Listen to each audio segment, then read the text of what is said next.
Epione pain management and regenerative centre. ఇక మీ నొప్పులు శాశ్వతం కావు. ఎంత ఉందో అన్నీ చూసుకుని కదా చేయాల్సింది. డిస్ప్యూట్ లేకపోతే మీ పొలం కరెక్ట్గా అది వ్యవసాయ భూమి అయి ఉండి రాళ్ళు పాతుండి లేకపోతే గట్లుండి మీ పొలం మ్యూటేషన్ లేకపోతే డిస్ప్యూట్ లేకుండా ఉంటే మ్యూటేషన్ జరగకుండా ఉంటే అది తప్పు.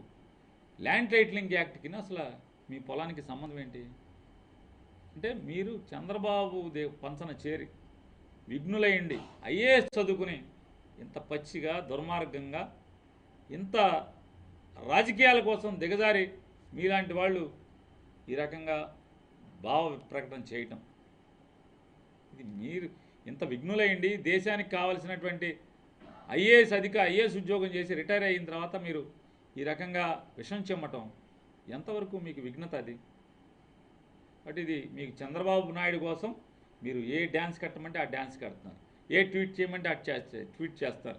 చంద్రబాబు కోసం చంద్రబాబుకి అధికారం సంపాదించడం కోసం మీరు ఈ రకంగా తప్పుడు ప్రకటన చేయటం, జగన్మోహన్ రెడ్డి గారి ప్రభుత్వం మీద విషం చెమ్మటం అనేది ఇది కడు దుర్మార్గమైన చర్య అని చెప్పని మీ చర్యని ఖండిస్తూ ఖచ్చితంగా మీరు విన్నకోట గ్రామం ఒకసారి రండి, ఆ చెరువు దగ్గర కూర్చోండి, ఏం జరుగుతుందో, ఖాళీ చెరువు ఉందా లేదా, ఇవాళ నీళ్లు పెట్టకుండా అధికారులు వీఆర్ఓని కాపలా పెట్టి మీకోసమే మీ డిస్ప్యూట్ తేల్చడం కోసమే గడిచిన 3 నెలల నుంచి ఆ చెరువుల నుంచి నీళ్లు బయటికి తోడి ఆ బురద ఎండేదాకా కూడా వెయిట్ చేస్తున్నారా లేదా.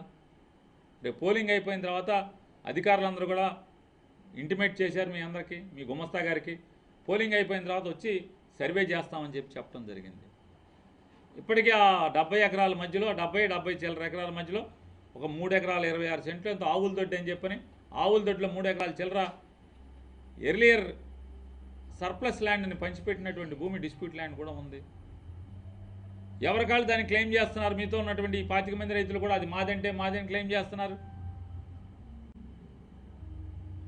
ఈ రకంగానటువంటి హిస్టరీ మీ నాన్నగారు మీకు అప్పచెప్పిన ఆస్తికి ఉంటే ల్యాండ్ టైటిలింగ్ యాక్ట్ వల్ల నాకు బదిలీ అవ్వట్లేదు, మ్యుటేషన్ అవ్వట్లేదని మీ మాటని ఇంత దిగజారటం అనేది అవసరమా మీకు రమేష్ గారు అని చెప్పని మిమ్మల్ని ప్రశ్నిస్తున్నాను.